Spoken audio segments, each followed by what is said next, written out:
നമസ്കാരം. പതിരും കതിരും.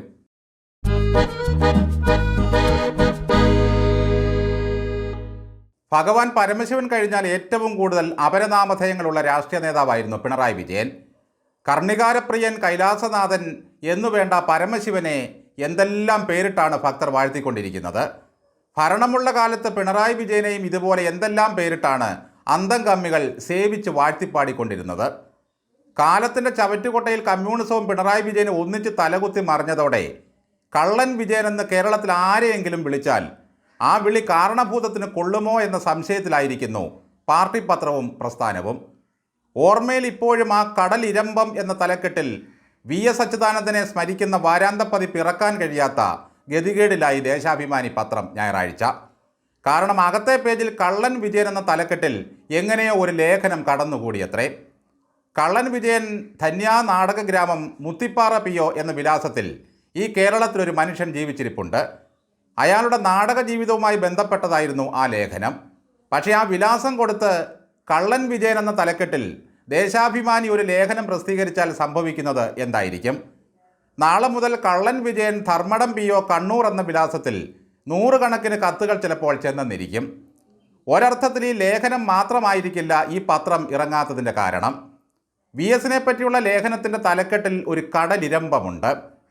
Party secretary ആയിരുന്ന കാലത്ത് പിണറായി വിജയൻ VSനെ പറ്റി പറഞ്ഞത് ബക്കറ്റിൽ കോരിവെച്ച വെള്ളം എന്നായിരുന്നു. പിണറായി VSനെ അത്തരത്തിൽ ബക്കറ്റിലെ വെള്ളമായി വിലയിരുത്തിയപ്പോൾ അതിനെ കടലിരമ്പമാക്കി വാഴ്ത്തിയാൽ പിണറായി സഖാവിൻ്റെ അപ്രീതി ഉണ്ടാകും. കോരിവെച്ച കടൽ വെള്ളത്തിൽ തിരമാലകൾ ഉണ്ടാകില്ലല്ലോ. VS ഒരു കടലിരമ്പമായി ഇപ്പോഴും ഓർമ്മയിലുണ്ട് എന്ന് വന്നാൽ അത് കുറച്ചിലാകും. ഒരുപക്ഷെ കള്ളൻ വിജയൻ എന്ന തലക്കെട്ടിനേക്കാൾ പാർട്ടി പത്രത്തെ ഭയപ്പെടുത്തിയത് അതായിരിക്കും. CPMൻ്റെ മുഖപത്രം വല്ലാത്തൊരു കാലക്കേടിലാണ് എത്തപ്പെട്ടിരിക്കുന്നത്. 2 സെക്രട്ടേറിയറ്റ് അംഗങ്ങൾക്ക് ചുമതല നൽകിയിട്ടും ആ പത്രത്തിൽ വരുന്നതൊന്നും അവരറിയുന്നില്ല.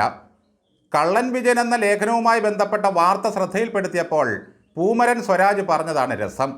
അങ്ങനെ ഒരു ലേഖനമേ ആ പത്രത്തിലുണ്ടായിരുന്നില്ല. മാത്രവുമല്ല, അത് അച്ചടിച്ചിട്ടുമില്ല. സാങ്കേതികമായ തകരാർ കാരണമാണ് പത്രം ഇറങ്ങാതെ പോയത്. അച്ചടി ഭാഷയിൽ ഇതുപോലെ നുണ പറയുന്ന മറ്റൊരുത്തൻ വേറെയില്ല. സംഗതി വിവാദമായതോടെ ഈ തലക്കെട്ട് സഹിതം ലേഖനമെഴുതിയ TC രാജേഷ് സിന്ധു എന്നയാൾ പിഴവ് എൻ്റേതാണ്, ഞാൻ ശ്രദ്ധിക്കേണ്ടിയിരുന്നു എന്ന ക്ഷമാപണത്തോടെ ഫേസ്ബുക്കിൽ പോസ്റ്റ് ഇട്ടിരുന്നു.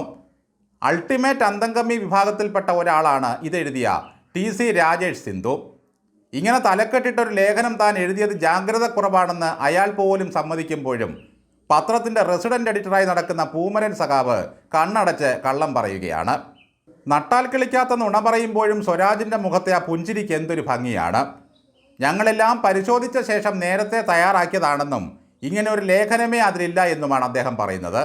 പണ്ട് ഗോവിന്ദൻ പറഞ്ഞത് എത്ര ശരിയാണ്. ദേശാഭിമാനി പത്രം പോലും ആരും വായിക്കുന്നില്ല. അതിൻ്റെ റെസിഡൻ്റ് എഡിറ്റർ ഈ പത്രം കാണുന്നുണ്ടോ എന്ന് സംശയമാണ്. വിഴിഞ്ഞം തുറമുഖവുമായി ബന്ധപ്പെട്ട് ഒരു ലേഖനം അച്ചടിച്ചു വന്നതിനെ തുടർന്നുണ്ടായ പുകൽ ചില്ലറയൊന്നുമല്ല.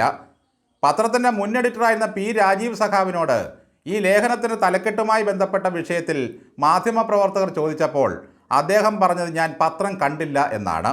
നോക്കണേ, തൻ്റെ പാർട്ടി പത്രത്തിൻ്റെ സപ്ലിമെൻ്റ് കയ്യിൽ കിട്ടാത്തതിനെപ്പറ്റി യാതൊരു അന്വേഷണവും രാജീവ് നടത്തുന്നില്ല. അദ്ദേഹം മലയാള മനോരമ മാത്രമേ വായിക്കാറുള്ളൂ. കഴിഞ്ഞ ദിവസം വിഴിഞ്ഞം പദ്ധതിയുമായി ബന്ധപ്പെട്ട വിഷയത്തിൽ മുഖ്യമന്ത്രി VD സതീശനെ പരിഹസിച്ചുകൊണ്ട് P രാജീവ് പറഞ്ഞത് ദേശാഭിമാനി പത്രത്തിൽ വരുന്നത് മാത്രമേ മുഖ്യമന്ത്രി വിശ്വസിക്കുകയുള്ളൂ എന്ന് പറയുന്നത് വലിയ സന്തോഷമാണെന്നും അദ്ദേഹം ദേശാഭിമാനി വായിക്കുന്നതിൽ അതിയായ ചാരിതാർത്ഥ്യമുണ്ടെന്നുമാണ്. പക്ഷേ രാജീവ് ദേശാഭിമാനി വായിക്കാറില്ല എന്നുള്ളത് മനസ്സിലായി. VD സതീശൻ്റെ ശരീരഭാഷ തേടി പിന്നാലെ നടക്കുന്നതിനേക്കാൾ ജാഗ്രതയോടെ ചെയ്യേണ്ട ഒന്നുണ്ടായിരുന്നു. എന്ത് സാങ്കേതിക പിഴവാണ് നമ്മുടെ പത്രത്തിന് ഉണ്ടായത്? ഇതെന്തുകൊണ്ട് അന്വേഷിച്ചില്ല? ചുരുക്കി പറഞ്ഞാൽ ഈ പത്രം റെസിഡൻ്റ് എഡിറ്റർ കാണുന്നില്ല, മുന്തിയ സഖാക്കൾ ആരും തന്നെ കാണുന്നില്ല. ആകപ്പാടെ പൊതിച്ചോറ് പൊതിയാൻ വേണ്ടി മാത്രമാണ് ഇതിപ്പോൾ ഉപയോഗിക്കുന്നത്. കള്ളൻ വിജയൻ എന്നൊരു തലക്കെട്ട് ഏതെങ്കിലും ലേഖനത്തിൽ വന്നാൽ അത് പിണറായി വിജയന് ഷോക്കാകും. നാട്ടുകാർ ക്യാപ്റ്റനെ ട്രോളും എന്നൊക്കെ ചിന്തിക്കുന്ന തരത്തിലേക്ക് പാർട്ടി പത്രം എത്തിയല്ലോ. ആ ശുദ്ധമാന കൈകൾ നിയമസഭയിൽ പൊക്കിക്കാണിച്ചപ്പോൾ ജനം വിശ്വസിച്ചതല്ലേ? പിന്നെന്താണ് നിങ്ങൾക്കിത്ര സംശയം? സ്വന്തം നേതാവിനെപ്പറ്റി പത്രത്തിന് അത്ര വിശ്വാസം പോരാ. ഈ സംഭവത്തിലൂടെ അത് തെളിവായി. എന്തുകൊണ്ട് അച്ചടിച്ച പത്രം പുറത്തിറങ്ങിയില്ല എന്ന് ഗോവിന്ദൻ പറയുമായിരിക്കും. അല്പം വൈകിയാലും ദേശാഭിമാനിയും ചില സത്യങ്ങൾ തിരിച്ചറിയുന്നു എന്നതിൽ വലിയ സന്തോഷത്തിലാണ് കേരളത്തിലെ ജനങ്ങൾ. എന്തായാലും കഥാനായകനായ കള്ളൻ വിജയൻ ഭാഗ്യവാനാണ്. ദേശാഭിമാനിയിൽ ആ ലേഖനം വന്നിരുന്നെങ്കിൽ ഒരു മനുഷ്യനും കാണാതെ പോകുമായിരുന്നു. ഇന്ന് കള്ളൻ വിജയൻ എന്ന നാടകക്കാരനെ പറ്റി മലയാള മനോരമ നന്നായി ലേഖനം കൊടുത്തിട്ടുണ്ട്. മനോരമയിലൂടെ പുറം ലോകത്തെത്താനാണ് അയാൾക്ക് ഭാഗ്യം കിട്ടിയത്.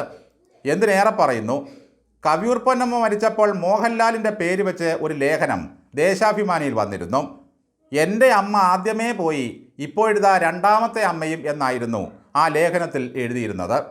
സത്യത്തിൽ കവിയൂർ പൊന്നമ്മ മരിച്ച് എത്രയോ കാലം കൂടി കഴിഞ്ഞാണ് മോഹൻലാലിൻ്റെ മാതാവ് മരിച്ചത്. മോഹൻലാൽ ഫേസ്ബുക്കിൽ എഴുതിയ കുറിപ്പ് അടിച്ചു മാറ്റി കയ്യിൽ നിന്നിട്ട് കുറച്ചുകൂടി കാച്ചി. ഈ വിവാദങ്ങളൊന്നും അറിയാതെ പാവം പിണറായി സഖാബ് വീട്ടിലിരിക്കുകയാണ്. അദ്ദേഹമോ ആ വീട്ടുകാരോ ദേശാഭിമാനി പത്രം വായിക്കാറില്ല. ഈ വിഷയത്തിൽ റിയാസ് മരുമകൻ കൂടി പ്രതികരിക്കേണ്ടതായിട്ടുണ്ട്. എങ്കിലേ സത്യാവസ്ഥകൾ നമുക്ക് അറിയാൻ കഴിയൂ.